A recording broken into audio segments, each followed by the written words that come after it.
Hello everyone, this is MJ from Ilihan ATV Rental and marami po tayong nare-receive noon na how to book daw po ng ATV dito sa Siargao.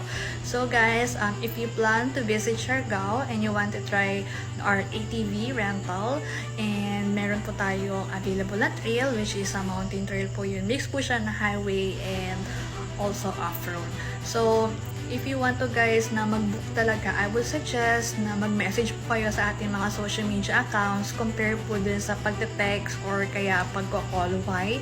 Kasi dito po sa location ko is mahirap po talaga makasagap ng signal for call and text and usually hindi ko po talaga agad kayo masasagot if mag-inquire kayo via call or via text po sa contact number na nakalagay po sa mga social media account.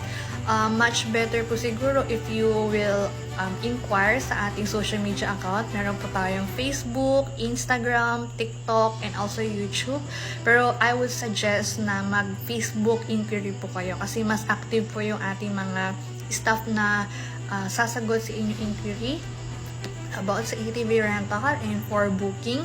Mas maganda po kasi na malaman po namin agad yung preferred date and time po ninyo to reserve your slot. Kasi guys, super dami po kasi namang inquiries and bukod po dyan is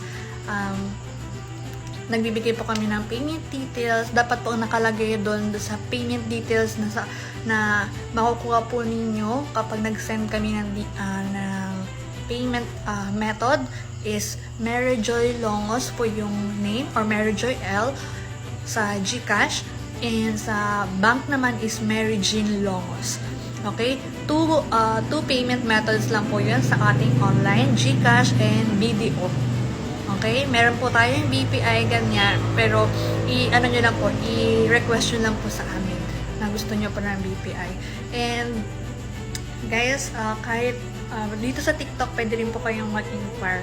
Basta guys, I would suggest na sa online talaga. So, what to expect po kapag mag-book kayo sa ating ATV? 2 hours po yung package. Included na dyan yung ATV demonstration. If you're a beginner or wala ka pa talagang idea kung paano mag-ride ng ATV, if kinakabahan ka, ano yung mga requirements, ganyan, feel free to send message lang po, wala namang bayad. And kasama rin po doon yung sa ATV orientation, safety gears, helmet, elbow pad, and knee pad. Kasi guys, adventure activity to. So, make sure talaga na safe po tayo lahat bago tayo sumakay sa ATV. Kasi expect the unexpected. So kasi yung trail po natin, each station po na madaanan is lahat po siya incline.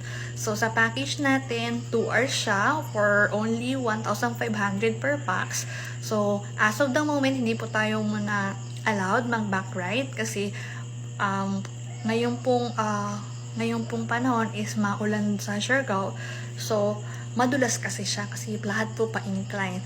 And available trail po sa package is Fun Trail and Adventure Trail. Sa Fun Trail, guys, is good for beginners. Yung mga wala pa talagang idea for first time mo mag-ride ng ATV sa Siargao, yung talaga, extreme pa talaga agad. And next po yung sa Adventure Trail. So, sa Adventure Trail natin, guys, andun siya sa Station 3, sa Ilihan Adventure Park. It depends on our guest if they will try the adventure trail. Kasi adventure trail is for experienced rider or yung mga matatapang talaga gustong itry yung trail na yon. If hindi naman po or ayaw talaga kasi kinakabahan, is okay lang naman po. Kasi yung adventure trail natin guys is the highlights or is the best trail among all station na madadaanan. Kasi andun lahat yung exciting part. Opo, andun po lahat ang exciting part. And makikita nyo naman po then na meron tayong mga tour guides na kasama. Siyempre kasama yun sa package natin. 2 sets of tour guide. Sa front, sila po yung responsible for taking pictures, videos while trailing.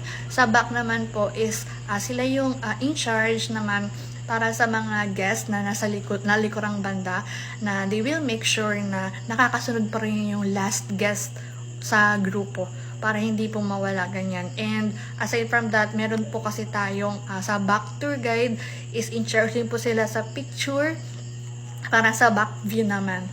Kasi if meron po kayo magre-request kayo or paano yung camera, ganyan, pwede nyo po kayong mag-approach sa ating tour guide para sila po yung mag-take ng pictures, ganyan. Tapos kapag wala naman po kayong camera, is pwede naman nyo akong i-approach or yung staff namin, papahiraman ko po kayo ng camera para i-share na lang po natin via AirDrop or via Google Drive, Telegram, or Viber, ganyan.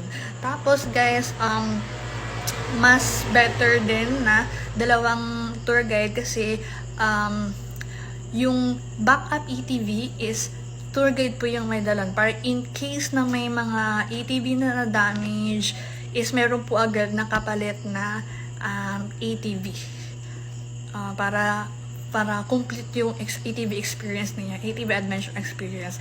And aside from that guys, before po kayong mag-proceed sa ATV demonstration, sa ATV demonstration, sa orientation pala, is meron po kami pinapakita na waiver. Dun po sa waiver is, kailangan nyo pong basahin nyo at intindihin kung ano yung nakapaloob doon para lahat po tayo ay alam po ang anong mangyayari if anything happens. Okay? So, if may other inquiries pa po kayo, just leave comment below or send message dito sa ating TikTok para ma-assist ko po kayo agad if meron kayong question. Okay? Yun lang guys. Thank you so much. Bye-bye!